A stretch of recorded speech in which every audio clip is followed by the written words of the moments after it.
Alpha காதலன் அத்தியாயம் 28. மொழி. சட்டை பட்டன் மாட்டியபடி அறைக்குள் வந்த அவனை வெட்கமில்லாமல் மொழி பார்க்க அவன் நெஞ்சு முடியில் தண்ணீர் துளி மினுங்குவதை அவள் நாவை சுழட்டி ரசித்தாள். இதுவும் அவன் எழுதிய கவிதைதானே. குளித்த உடலில் பூத்திருக்கும் ஒற்றை நீர் உன் நாவு கொண்டு எடுக்கும் புதிய அத்தியாயம் காண காத்திருக்கும் உன் காதலன் என்றாள். அவனை பார்த்தபடியே சொன்னாள். இப்படி அவள் வாயால் அவன் எழுதிய கவிதையை கேட்க ஒரே அசிங்கமா போச்சு குமாரி என்ற மனநிலைதான். சட்டென வலியோ தன் திறந்திருந்த முன்பட்டன் மாட்ட உடனே இவளோ குறும்பாய் சிரித்தாள். ஏதாவது சொன்னா வேணுனே காதல் அம்பு பாய வச்சு குத்துயிரா மாத்துவா, எதுக்கு கொதர்க்கும் என்று அப்படியே இருந்து கொண்டான்.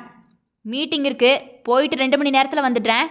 சமைக்கிறேன் அப்படி இப்படின்னு வீட்டை தொடக்கிறேன்னு எழும்பி எந்த வேலையும் செஞ்சுட்டு இருக்காதென்ன என்றவனோ அவள் முகத்தை பார்க்காமல் வேலைக்கு கிளம்பி கொண்டிருந்தவன் அவசரத்தை விசிலடித்து கொண்டே அவள் பார்த்து கொண்டிருக்க, ஓடிரணும் சாமி, இவகிட்ட மாட்டினா பங்கம் பண்ணுவா என்று அவன் ஓட வகை தேடினான். குட்டி தங்கம், அப்பா போயிட்டு வரேன். கால் மீது கால் போட்டு தாய்மடியில் படுத்து கிடந்த மகள் கன்னத்தில் கை வைத்து வழக்கமாக அவன் தரும் கிம்பள முத்தத்திற்கு காத்திருக்க, இங்க வந்து வாங்கிக்கோ என்று குழந்தையை அவன் தனியாக தாஜா பண்ண பார்க்க மொழி மகளை எழும்ப விடாமல் அமுக்கி பிடித்து கொண்டவள் ஏதோ பிள்ளையின் காதில் கிசுகிசுப்பாய் கூற, குழந்தையோ ஒற்றை விரலை நீட்டி, பா வா, நீ வா, நீ வந்து குடு என்பது போல தகப்பனை வம்புக்கு இழுக்க, பெருமூச்சு விட்டவனோ வேக வேகமாக இருவர் அருகே வந்து குனிந்து பட்டாசு போல மகளுக்கு ஒரு முத்தத்தை கொடுத்துவிட்டு எழும்ப போக, முடியவே இல்லை. அவன் சட்டை காலரை பிடித்திழுத்திருந்தால் அவனின் ஆல்ஃபா காதலி. என்ன பண்ற, விடு.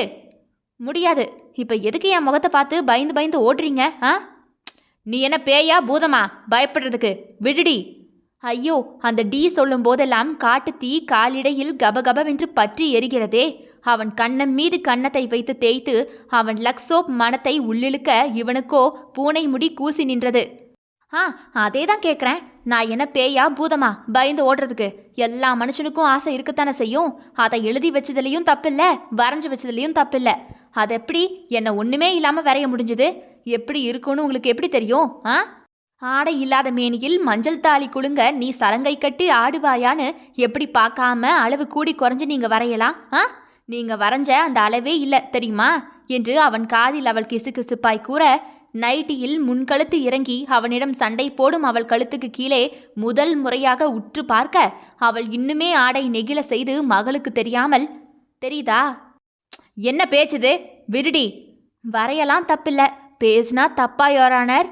வக்கீல்ல வாய் கொஞ்சம் அதிகமாக தான் நீளுது. எல்லாமே அதிகமாக தான் நீளும்.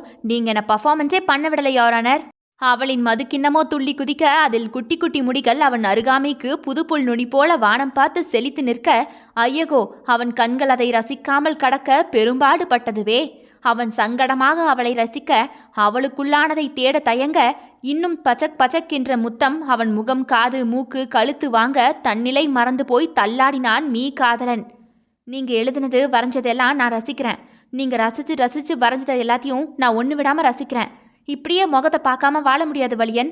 ஸோ ஐயா கொஞ்சம் மனசிறங்கி வரலாம்ல, போயிட்டு வாங்க என்று அவன் கன்னத்தில் பல்பதிய கடித்து வைத்தவள் செயலில் அவன் தினம் தினம் அதிர முடியாதே. கன்னத்தை துடைத்து கொண்டே எழும்பி வாசலை நோக்கி போக, உன் அப்பா டூ பேட் பாப்பா, உனக்கு மட்டும்தான் கிஸ்ஸு, எனக்கு லேது போல. இதுக்கு மேலே எப்படி தான் கேட்குறது என்று சலித்து கொண்டவள் தன்னை நோக்கி மறுபடியும் வந்த வலியனை கேள்வியாக பார்க்க, உன்னை மறந்துட்டேன். ஓஹோ, என்னது வலியன், இதுவா என்று பேனா வாச்சென மொழி தூக்கி தூக்கி காட்ட பட்டென்று அவள் கன்னத்தில் அவசரமாக முத்தம் ஒன்றை கொடுத்து விட்டான். முத்தத்தை கொடுத்துவிட்டு ஓடிய வலியன் முத்தத்திலேயே இவள்தான் முதல் முறையாக அதிர்ந்து போய் சில நொடிகள் மூளை மழுங்கி போய் அதன் பின்பு எழும்பி வாசலை நோக்கி ராக்கெட் போல ஓடினாள். அவளுக்காகவே அங்கு காத்திருந்தான் போல. அவளை பார்த்ததுமே போயிட்டு வரேன் என்று கண்களை மூடி வலியன் கூற, கதவில் கன்னத்தை பொத்திக்கொண்டே சாய்ந்தவள், பிடிச்சிருந்துச்சு என்று வாய் அசைக்க அவனும் ஊமையாக தலையாட்டிவிட்டு காரில் ஏறி சிறிது தூரம் போய் தலையை வெளியே விட்டு பார்த்தவன் உதட்டை குவித்து முத்தமிட, ஐயகோ, வெட்கம் வர வைக்கிறாரே என்று முகத்தை மூடிக்கொண்டே கைவிரல் ஓட்டை வழியாக அவன் போகும் வரை பார்த்துவிட்டே கதவை அடைத்தாள். மீட்டிங் நடந்து கொண்டே இருந்ததங்கு. அவன் கவனம் எல்லாம் காலையில் அவள் தந்த இதமான காட்சிகளில்தான். எனக்கு நீதான் வேணும் என்ற காதல் எல்லாம் புளித்து போனது. எனக்கு நீதாண்டா வேணும் என்று அவள் காதலை திருப்பி கொடுப்பது சொல்ல முடியாத இன்பம் அல்லவா? வலியன் வலியன் என்று வரதன் கத்த கத்த இவன் நடையை கட்டிவிட்டான். புது மாப்பிள இனி கையிலெல்லாம் பிடிக்க முடியாது என்று கேலி செய்தது கூட அவன் காதில் விழவில்லை போல. கார் நேரே வீட்டில் வந்து நின்றது. தன்னிடமுள்ள கீயை வைத்து கதவை திறந்து கொண்டு உள்ளே வர ஹாலில் பால் டப்பாவை வாயில் சொருகிக் கொண்டே அவனின் மகள் டிவியில் கார்ட்டூன் படத்தை பார்த்து கொண்டே கிடக்க, குட்டி தங்கம் அம்மா எங்க? தகப்பனை ஒரு பார்வை பார்த்துவிட்டு பிஞ்சு விரலை அறையை நோக்கி அது காட்ட, தூங்குறாளா? உடம்பெதுவும் முடியலையோ என்று டையை கலட்டி கொண்டே அறையை திறந்து உள்ளே போக, என்ன பாப்பா பால் குடிச்சிட்டு பாட்டில கழுவ போட்டியா என்று டைரியில் ஏதோ எழுதி கொண்டே மொழி பதில் வராமல் தலையை தூக்கியவள் அங்கே கதவில் சாய்ந்து நின்ற வலியனை கண்டுவிட்டு அப்பட்டமாக அதிர்ந்து போய் டைரியை தலையணை உள்ளே மறைத்து வைத்தாள். அது நீங்களா? நீங்க இப்ப வந்துட்டீங்களே என்று மொழி கண்ணில் கள்ளத்தனம் குடிக்கொண்டிருந்தது. என்ன விசாரிக்கிறது இருக்கட்டும், என்னத்தடி மறைச்ச என்று அவளை நோக்கி அவன் அடியெடுத்து வைக்க, அது ஒன்றும் இல்லையே. நோ நம்ப மாட்டேன். நீ என்னத்தை மறைச்ச? காட்டு.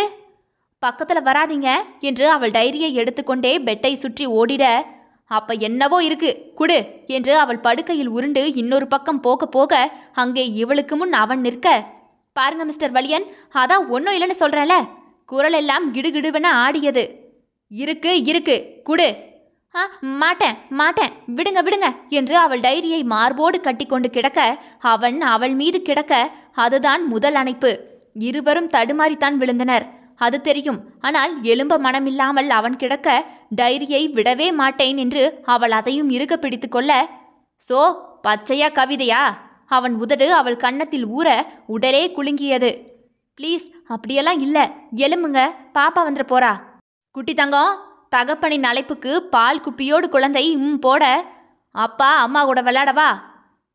என்று சம்மதம் வர, இப்ப வரமாட்டா. அதுக்கு விடுங்க வலியன். அப்ப காட்டு. சேலையில் கிடந்தவள் அசைந்தால் அத்தனை அங்குலமுமே தெரியுமே என்று உருள முடியாமல் தவிக்க அதை ரசித்தவனோ உதடு அப்படியே அவள் உதட்டோடு உரச விட பெண்மை பலகீனமான சமயம் பார்த்து அவள் கையிலிருந்து டைரியை பறித்து விட்டான். ஐயையோ போச்சு என்று அலறி அதை பிடுங்க போக கண்கள் அகல விரிந்தது அவனுக்கு. அவன் செய்த செயலில் கண்கள் படபடவென்று அடித்து கொள்ள இவளுக்கோ பேச்சே இல்லாமல் போனது. அவன் உதடும் அவள் உதடும் ஓசை இல்லாமல் இணைந்து கொண்டதுவே.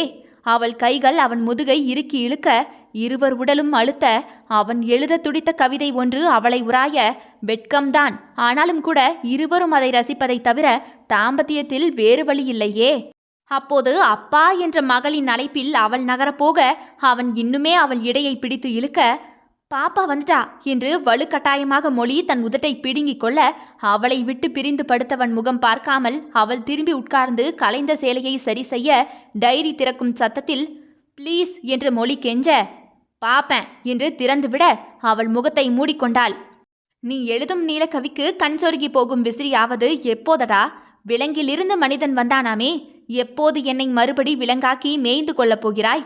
உன் வேகம் தாளாது உதடு வேர்க்க முணங்கி தவிப்பது எப்போது? காத்திருக்கிறேன் உன் கவிதையை என் தேகம் எனும் வெள்ளை காகிதத்தில் வரையப்போகும் நேரத்துக்காக என்று அதில் இருக்க அதை அவன் வாசிக்க இவளுக்கோ குப்பென்று வேர்வை துளிகள் அரும்பிவிட்டது.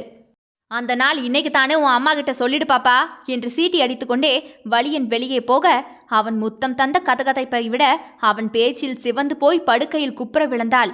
இன்னைக்கேவா ஐயையோ என்று இரவு வரப்போகுதே என ஆசை, ஏக்கம், தவிப்பு, பயம் கலந்து ஒவ்வொரு நொடிக்காகவும் இருவரும் காத்திருந்தனர். காத்திருப்பு கொடுமைதான். ஆனால் காத்திருந்தது கையில் கிடைக்கும் பொழுது காத்திருப்பு கூட சுகமே. தொடரும். அடுத்தடுத்த அத்தியாயங்களை தினமும் இரவு 7 மற்றும் 9 மணிக்கு கேட்க தவறாதீர்கள் மக்களே. ஆல்ஃபா காதலன் விடைபெறுகிறேன். நான் உங்கள் ஆர்ஜே தியா.